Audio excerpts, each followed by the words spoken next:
Hey everyone, Mel here. Welcome back to the Evanscape. Haven't seen you in a while. How you going?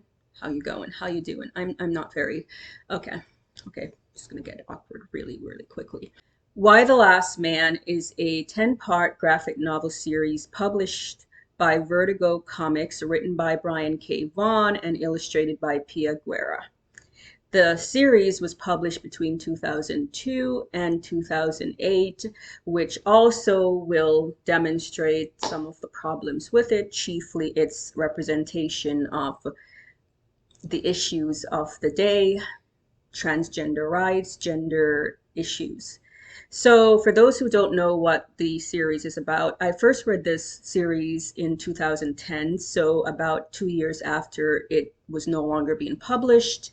And I've since done a refresher to get my brain back into the details of what happened because I've been anticipating this series being turned into a series for years now, back when there was talks of a movie with Shia LaBeouf, and I was one of the people saying, no, no, no, no, no, no, nobody's supposed to be here. Wrong, wrong, wrong.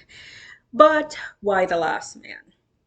So the series, if you haven't figured out by the title, is about the last man on Earth after a pandemic that preys on people born with Y chromosomes, biological males. So Yorick Brown is the last of his kind, at least the last of the human males. His monkey, a capuchin monkey named Ampersand, is also a male. Clues, clues, clues. Weird story, but I actually learned that what an ampersand was by reading this series. No joke. So, Why the Last Man is a graphic novel series about the last man on Earth after a pandemic has wiped out everyone with Y chromosomes, 46 Y chromosomes. You're gone. And the series takes place over the course of 8 years or so, with at the end there were some jumps to like 20 years and eventually 50 years when uh, Yorick was 86th. So finally, the series is here. Finally, it's here, and I have a grievance, and I'm not going to say how I solved it, but this series is being published or it's being released in the United States on Hulu. So if you're in the US, you can see it on Hulu. If you're in Britain, you have to wait until I think September 22nd to see it on Disney Plus. If you're in Canada, well, this is where it gets complicated because everyone has a streaming app nowadays, and FX, which produces the series, has its own streaming app called FX Now, which is only available in Canada through um, a cable subscription. What year is this? Who has a cable subscription? Bottom line is, the bottom line is if you're in Canada, you can only watch this series legally if you have cable and you have subscribed to FX Now through your cable provider. Hmm. Hmm. Anyway, that's my grievance with this. I have so many problems with these stupid streaming wars. But anyway, through the luck of the internet, because damn, I will not get traditional cable ever again. But through the luck of the internet, I've managed to watch the first 3 episodes as they have premiered. And this is where it gets a little bit weird for me. Excitement doesn't always translate into a good series, and the graphic novel was perfect, minor things here and there. So the series starts with Yorick Brown. He is standing on cars in this apocalyptic landscape, and he is with his monkey Ampersand. I think this was meant to convey the image on the first issue. And then we get the flashback scene and we go back to um, the day before and what happened and how did we get here. So we see the main characters in their regular setting, Yorick with his girlfriend Beth arguing about her trip to Australia. We meet Yorick's sister, Hero Brown, who's a paramedic. We meet Yorick's mom, who is initially in the series, she was a congresswoman in Washington, but here she is Speaker of the House, and she's even Republican. And this is a change from the series, and this is important later on. And we meet a series of other characters. We also meet Agent 355. Initially, when we first meet Agent 355, she is taking part in a special ops mission in the Middle East, and there was something there with the with her secret service group, which is the Kyber Ring, and she is deep in that mission to save a female. I can't remember what her profession was now. But she has a ring, and her father told her the story that if this ring ever leaves, it will lead to disaster on a global scale. Agent 355 is not exactly convinced, but she did her mission, but she could not save this woman. And that's how we meet her. In the series, Agent 355 is undercover as part of a drug ring. Initially, when I saw this, I was a little taken back, and I'm like, did they change her storyline? But eventually, it turns out she's undercover and she ends up blowing this house up. And then she goes, and then I'm like, okay, that makes a lot of sense now, but I hope they don't change her storyline. By the way, the cast in here, Ashley Romance playing Agent 355 is really good often in these types of shows, especially if there's any kind of romantic subplot between the black female lead and a white male protagonist. I'm not saying the series is going to go that route that the series went, the graphic novel series went, but often when there's that sort of subplot, they tend to really do a disservice to the black female characters, often by casting biracial mixed race actresses, because, God forbid. Mm. But they did a really good cast in here with Ashley Romance as Agent 355, and the actor playing Yorick Brown actually looks like Yorick Brown, although at first I thought he was a bit too pretty. But no, he actually pulls it off. And we haven't met Allison Mann yet in the three-parter, and Diane Lane as Yorick's mom, um, and I think Olivia Thirlby, Thirlby as Yorick's older sister, Hero Brown. It's actually pretty good casting so far. But here we meet the main central characters as well. So, what I think about the series overall, I didn't hate it, but there was a problem for me. I had difficulty connecting to what was going on, and this is important because I felt it lost something. I don't know if filming during the pandemic made a difference, but I feel stylistically the series is far too straight laced. It's far too straight political. Like so far, we haven't seen a lot of the stylistic choices that made the graphic novel work so well. The graphic novel had a tendency to engage in what I sometimes refer to as distraction. So they will skip from the main characters and show us one-off characters. And the series so far hasn't done that. And a lot of the information we get about what's going on comes through interaction and exposition between the main characters as opposed to what's going on, as opposed to doing this in a stylistic way. So I remember, for example, in the graphic novel series, there were they would do these one-offs where they would try to understand what people thought about the pandemic, and they would flash to different women as they give their takes on what they believed happened. This series was published between 2002 and 2008, and this was deep into the Bush presidency leading into the Obama presidency. So this was a very conservative time in the West, in America. And the authors wrote the series with no regard for transgender people. So transgender people exist in the world, but they technically don't exist by name.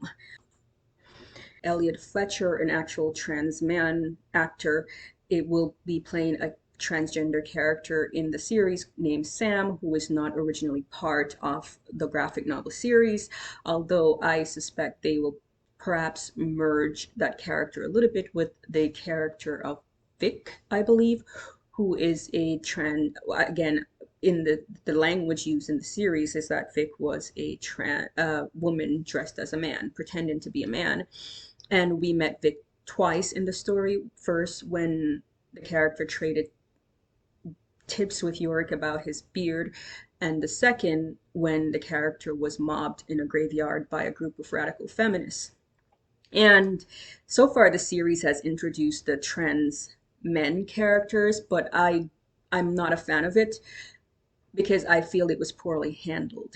And what I mean by that is it was all handled in exposition. So I'm curious to know what someone who was never read the series, how they interpret what's going on with these trans men, because I felt it wasn't handled very well at all.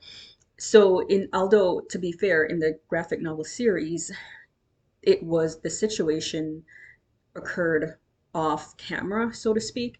So basically, there is a large group of radical feminists, mainly the daughters of the Amazons, who are going around burning sperm banks and destroying all means made by the government and everyone to bring back biological males. And during one incident in Washington, while Yorick was attending a vigil for the fallen men, he overheard a story about a group of radical feminists who chased and hunted down a group of, again, the phrase trans man is not used, but it's generally understood that these were trans men. They hunted them down and beat them to death, killed them, after accusing them or believing that they were leftover biological men. So they murdered them because they thought they were biological males who didn't die during the pandemic. And this is, I think, the basis for what's happening with the Sam character and the group of trans men that we see with Yorick's sister. And I don't know if Hero Brown will travel the same path that her character travels in the series, because here she is friendly with a group of trans men who are trying to gather up testosterone, and which is in small supply as a result of these radical feminists basically destroying all traces of men. So they're burning sperm banks, they're destroying testosterone, they're doing a lot of that stuff, and later they burn down a genetics lab because they don't want the men back. And the problem I have with the series is we don't see this. So far, we haven't been introduced to the daughters of the Amazon and the other radical feminist groups. So we're just hearing this through exposition. We see these trans men, we hear them talking about how rough it is out there for them, but we don't actually see, we haven't met the daughters of the Amazon and their charismatic leader. I believe her name was Victoria. We haven't met them yet, so we're just hearing through exposition that this is happening. And I think this is poor stylistic storytelling. I feel as if we are hearing a lot of front-loaded stuff, dialogue between the characters, but we're not seeing the genuine fallout of what's happening. And I feel this was a chance for the showrunners to really show in the background that these radical feminist groups were in operation, that they were going around. We need to see the scenes of them burning down the sperm banks. We don't need to hear it from, other people like, oh, did you hear a group of feminists just burned down a sperm bank? No. We needed to see them, and the leader of the daughters of the Amazon is extremely charismatic, so we needed to see her recruiting individuals to her team, and we know later on that she will recruit Yorick's sister, Hero Brown, which is interesting because here Hero Brown is a friend of the trans men, and if her story arc goes the same path as her as the graphic novel series character, then she should join up with the radical feminists and be made into an assassin, basically, to hunt down her own brother, but and all men for that matter. So we haven't, I don't know if they're still going down that trajectory. I haven't seen evidence of it yet, but we're only 3 episodes in, and I would need to see how she would go from um, helping trans men to suddenly being brainwashed into a radical feminist terrorist cult. But I'm going to hold out for that. And but I felt we should be seeing the Amazons operating in the background. We should be seeing them going about their terrorism, terrorizing people and burning down these sperm banks and burning down these genetic labs, but we haven't seen that. So that is one down for me, because it keeps the story front loaded with exposition, just like secondhand news about what's going on, as opposed to seeing what's actually going on. And again, I don't know if filming during the pandemic played a role in this choice to not show the feminists so far. We know they will be introduced. We just haven't met them yet. But it would have been nice to see them in the background even before we meet their charismatic leader and get an insider look into the group. Which I hope will definitely happen, especially if Hero Brown joins up with them. So the second disappointment for me in the 3 episodes I've seen so far is that um, the story is dragging for the sake of dragging. I mean, they fleshed out the American politics stuff between the Republicans and the battle for power, and that's fine. I mean, Diane Lane is a great actress, so by all means, give her more to do. um, but I feel as if this might be coming at the expense of other things. Um, this is not a, um, I think this show is meant to be a series with multiple seasons, and I know it's only 6 episodes per the first season, so I'm guessing they're coming back with a second season and more episodes to flesh out the characters and to flesh out the story a little bit. But I don't know. Maybe because I'm used to the graphic novel kind of jumping into everything pretty quickly, it feels like the story has been dragging a little bit. It feels as if not much is going on, but they're making it seem like stuff is going on. And that there's a lot of talking, really, is the point I'm making. There's a lot of exposition, there's a lot of talking, but it's very front loaded and it's very on the nose, and it's sometimes hard to keep track of. So I don't know how they will keep it interesting. Um, I'm not saying they need to introduce all the plot all at once, but mhm, yes. Um, so anyway, my main criticism was really just the handling of the trans men situation and wanting to see that in a more action setting. So wanting to see these trans men interacting with these radical feminists. Even if you don't want to show the violence of it, you can see that interaction where they affirm their identity, and the radical feminists are like, no, the men are gone, and we don't want any reminders of them. We could have seen that, but we haven't, and that's just my main criticism of what's happening. Other than that, I don't really have many other criticism. I just feel like stylistically it's playing out too seriously, too straightforwardly. It's not using the same kind of um, storytelling, stylistic storytelling that we've seen in the graphic novel to convey information. I would have liked to see these vignettes again of these women all giving their take on what they think has caused the annihilation of the men. I did like the start of it where we see the rats and the animals at first, just bleeding out, and there's a sense of dread that this is coming, but humans don't know what's going on. I really like that build up. Um, but I don't know if I'm a fan of just the choices the filmmakers have made in terms of how to convey information.